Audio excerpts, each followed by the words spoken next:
Hello and welcome back to my mini blog. তো মর্নিংয়ে আগে ঘুম থেকে উঠে আমি আমার এই পুচকুটাকে চেক করছিলাম। এটা কিনা আগের দিন আমি কিনেছি, আমি কিনবো না করেও কিনে নিয়েছি। অনেকদিন ধরেই আমার ইচ্ছে ছিল আমি একটা অ্যাকোরিয়ামে একটা মাছ পুষবো, তো এই কালারটাই আমার বেশি ভালো লাগলো, তাই এটাকে নিয়ে আসি। দেন তারপরে চলে গেছিলাম একটা কলা খেয়ে জিমে, অ্যান্ড জিমে ওয়ার্কআউট করবার মাঝখানেই চলে গেছিলাম কেকটা আনতে, কারণ যার থেকে কেকটা অর্ডার করেছিলাম সে চলে এসেছিলো অলরেডি। তো তা থেকে কেকটা আনবার সময় আমি দেখে নিয়েছিলাম কেকটা না ভীষণ সুন্দর হয়েছিল, অ্যান্ড টেস্টও ভালো ছিল। আমি বলেছিলাম সুইটনেসটা একটু কম রাখতে, তো সে সেই অ্যাকর্ডিংই করেছে। বাট কেকটার ডিজাইনটা সত্যি দারুণ, আমি যেরকম দিয়েছিলাম সেরকমই ও বানিয়ে দিয়েছে। তারপরে আবার কিছুটা ওয়ার্কআউট করবার পরে বাড়িতে এসে ভালো করে ফ্রেশ হয়ে নিয়েছিলাম।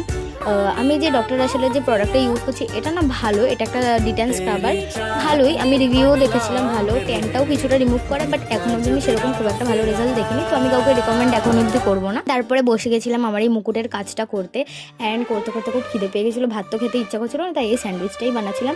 আমি যে প্রসেসটা ইউজ করছি সেটা কেউ করো না, কারণ এর মধ্যে আমি রেড চিলি পাউডার দিয়েছি, সেটা তোমরা কেউ দিও না। এর বদলে তোমরা ব্ল্যাক পেপার পাউডারটা দিতে পারো, ঠিক আছে? ওটা একটু বেশি হেলদি হবে। আর রেড চিলি পাউডার কিন্তু শুধু শুধু এরকম খাওয়াটা উচিত না, যদিও আমার বাড়িতে ছিল না তাই জন্য আমি দিয়েছি।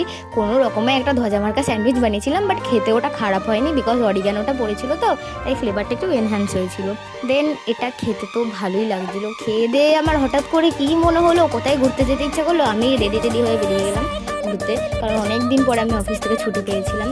তো ঘুরতে গেছিলাম এই জায়গাটাতে, এটা অবভিয়াসলি সবাই চেনো, হিনমোট। দেন ফেরবার পথে ক্রিমস থেকে আগেই একটা ক্যান্ডেল কিনলাম, কারোর ভাইয়ের বার্থডে কেকটাতে লাগাতে হবে, তো ওটার সাথে ক্যান্ডেল ছিল না। রিসেন্ট দেখছি আমার খুব পিম্পল হওয়া স্টার্ট করেছে, আমি জানি না কী কারণে, ভগবানই জানে আমি কী পাপ করছি, কিন্তু এখন কোনো ইভেন্ট থাকলেই আমার মুখে পিম্পল গজিয়ে যায় একটা না একটা, আর কি ব্যথা, বাপরে বাপ। দেন তারপরে কেক ফেক কাটিং হলো, কোনো রকমের বাড়িতে সেলিব্রেট করা হয়েছে, কারণ 26 তারিখে বার্থডে ছিল আর 27 তারিখে আমি বাড়িতে ছিলাম, দ্যাটস ওয়াই ওই দিনই কেক কাটা হচ্ছিলো। 26 তারিখে কিচ্ছু করা হয়নি, আর ভাইও বাড়িতে ছিল না।